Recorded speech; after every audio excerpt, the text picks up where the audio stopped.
Régis, can we start with the two injuries, Enzo and Dan? Do we have a time scale of their returns? Probably a little bit less for Enzo, probably around 4 to 6 weeks, and probably 6 to 8 for Ballard. So quite a significant blow Yeah. to you. Any other, I don't want to sort of heap bad news on bad news, but is everyone else okay for tomorrow night? Yeah, they're okay.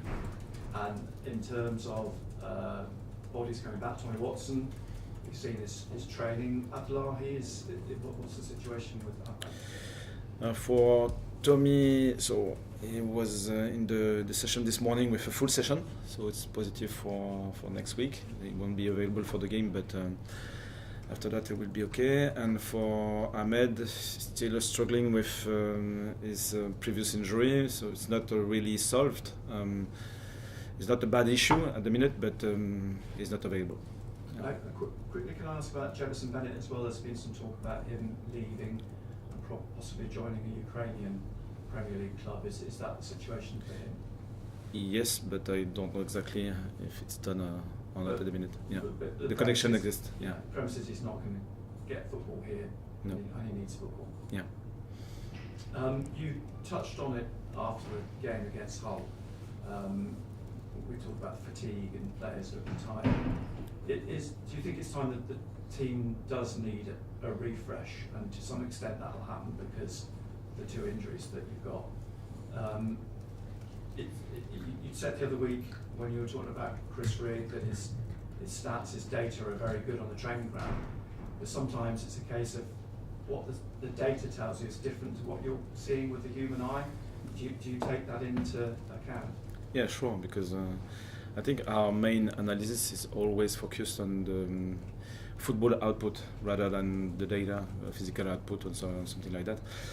And yeah, probably it's the stage of the season is important, and we did well so far. So we have to remind that the team and the squad are in the good place, but at the same time we can struggle just for that period. It's possible, and we were good at Leeds, for example. I think it wasn't our best performance against Hull, but at the same time it wasn't a disaster as well. So we could have won this game, but sometimes you can make mistakes and you can be punished. And next game we can make the same mistake, but we won't be punished. But it was the case against Hull.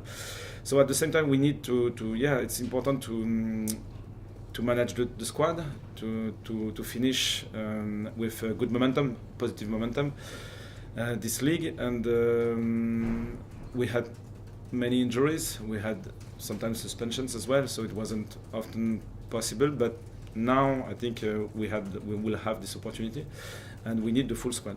So we'll see tomorrow.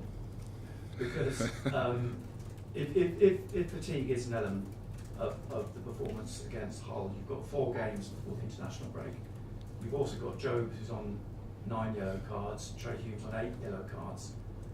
It's very much a case over the next month of, just less than a month, of managing that squad. Yeah, and we are ready for that, I think, because now, for example, Brownie is available, Tommy will be available, Romain is available, so we have new players who got important injuries and now will be fresh to play again. And it's just, I think, for a long championship like that, the 35th, the 36th, and so on, stage of rounds of the league are tough for everyone. So it's like the wall for a marathon. So it's that stage, and we have to manage that stage properly. We know that it's normal to have fatigue in that circumstances, but at the same time, it creates the condition to manage the squad first of all, but also to involve the players in their recovery process, in their ambition, and sometimes even if you are tired, you have to sustain the level. maybe in a different way. Maybe you have to be a little bit smarter on the pitch. Maybe we can change a little bit our way of managing the game sometimes. So it's a new condition, but at the same time it's useful for our ambition. And Anthony Patterson came in for a fair amount of criticism following the game at the weekend. Have you spoken to him and how he is? Because I think it's the sort of thing that plays on a player's mind, a mistake like that. Yeah, it was really good this season. It was really good. So when a striker or a goalkeeper make mistakes like that, it's the consequences are always different. But Anthony was a very good goalkeeper for the team so far, and still a good goalkeeper. So he can make mistakes for sure, but at the same time, he has to learn from these experiences and to find the best way to finish the season. You mentioned last week Jayden Downs, and you've spoken to him a couple of times. Has there been any further dialogue with Liverpool as to his availability or the possibility of him? Nothing else for the moment, no. On another note, positive note, Luke O'Nien, 300th appearance tomorrow night. What does Luke bring to your squad, to your team? Because I know he's the player that you really like to have in the starting 11. Energy. First of all, I think if we have to define Luke, I think it's a good word. And he wants to learn, even after 300 appearances with the club, he still wants to learn. So I think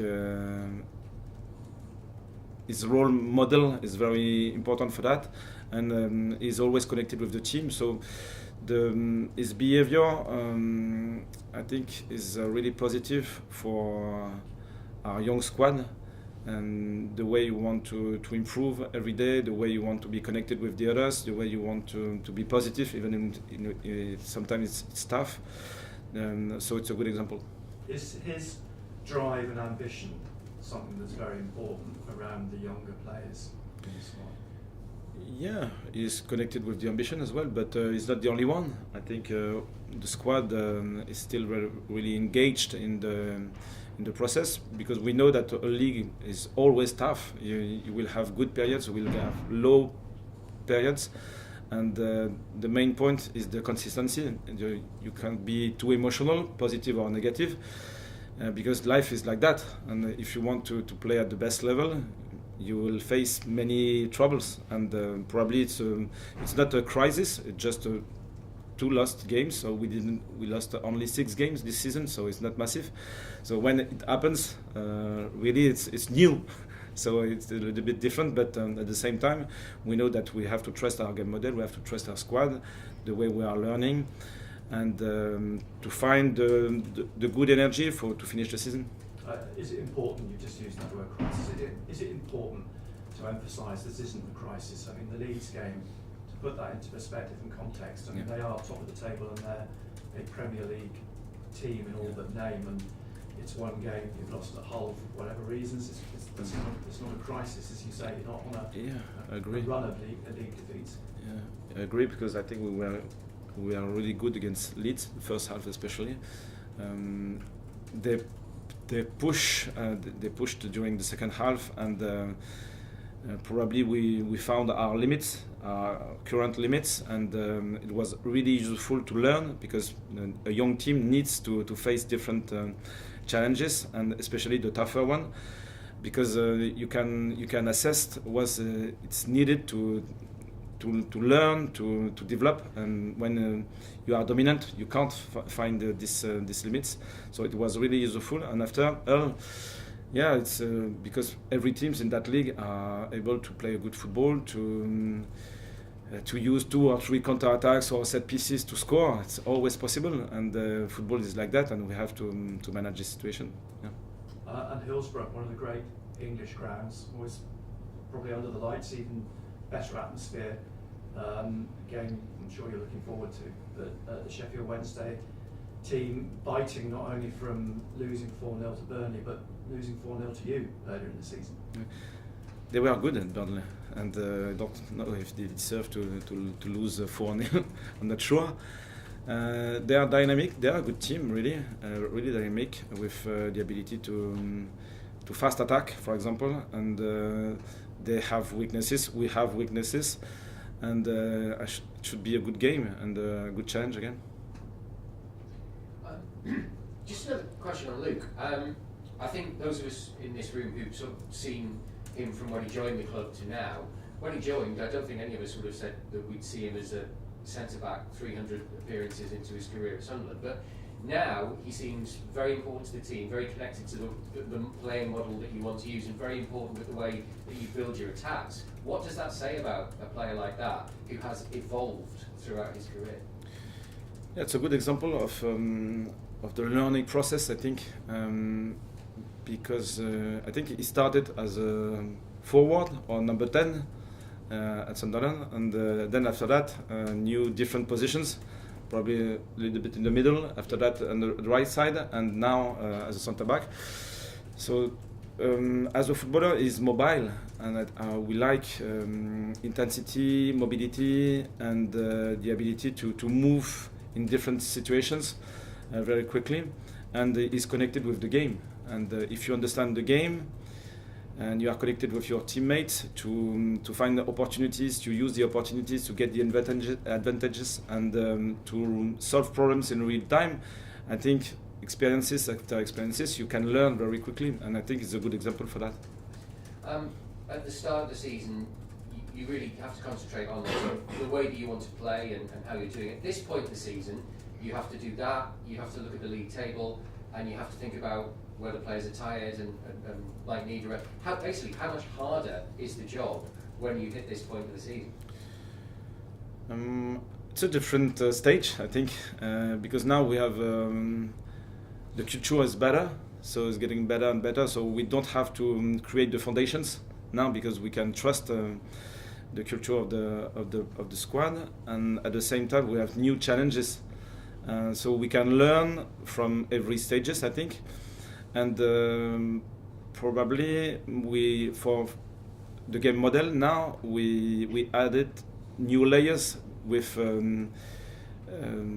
I think the level we reached as a team, but at the same time the new challenges we have to solve now, because for example at home the second half we had 70% for the possession. So it was a low block, mid block, low block, and the way we built the game, or the way we want to unbalance the opponent block now, should be different, and we had to find new solutions. And we talked about this. For example, for the crosses, we had 34 crosses against Hull. How we can be a little bit better in that part of the pitch?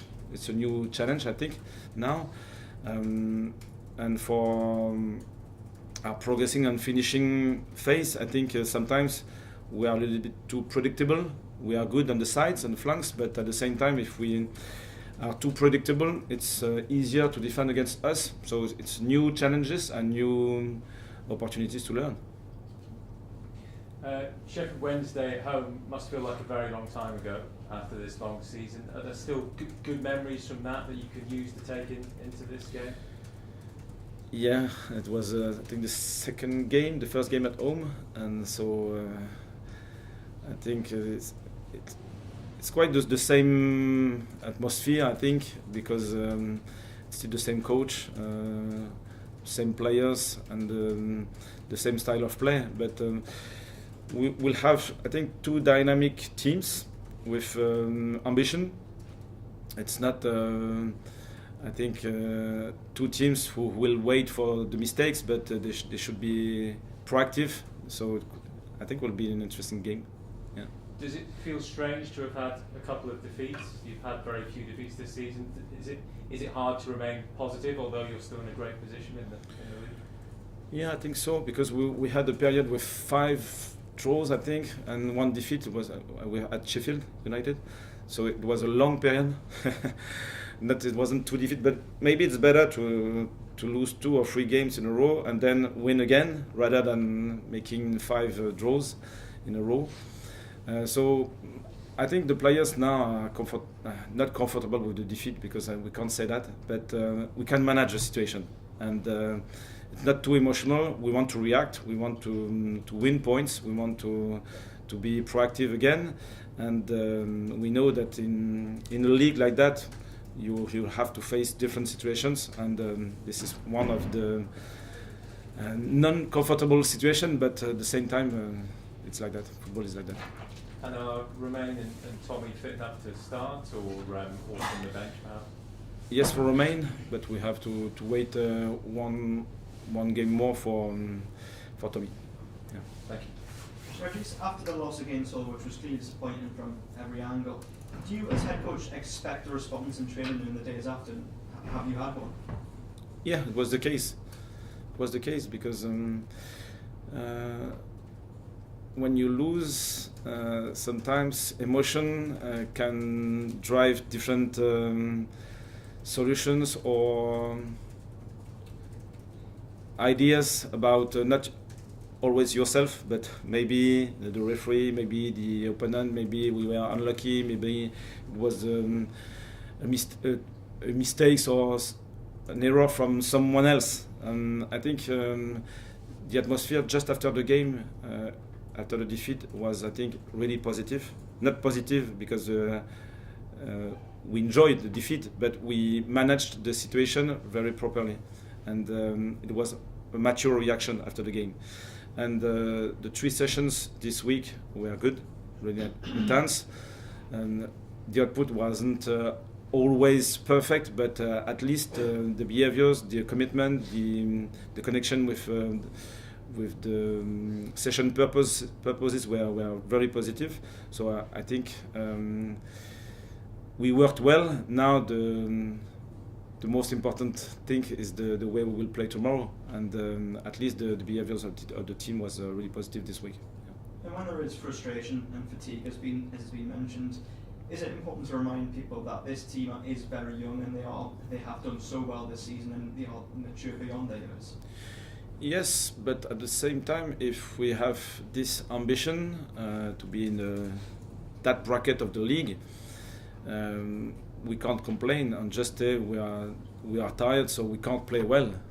We will be tired because if we want to play at that level, we'll have many games. So is it in Premier League? Is it in top club in Europe? I don't know. If you want to play at that level, we'll have many games to play. So we have to learn and to experience this dynamic. And sometimes you have to manage differently the situation, and so it's a new experience. But at the same time, we have to be connected with our ambition. You mentioned the Premier League there and all the games you might play. Obviously, a bit of a hypothetical question because you don't know what league you'll be in next season at this stage. But is there a plan for the summer at all, or do you know what you want depending on where you end up? No, it's too early. We are really focused. So we have 2 timelines. The timeline for the club project. I think Christian and Stuart and I'm involved in these meetings, but my main focus at the minute is really the league and the next game.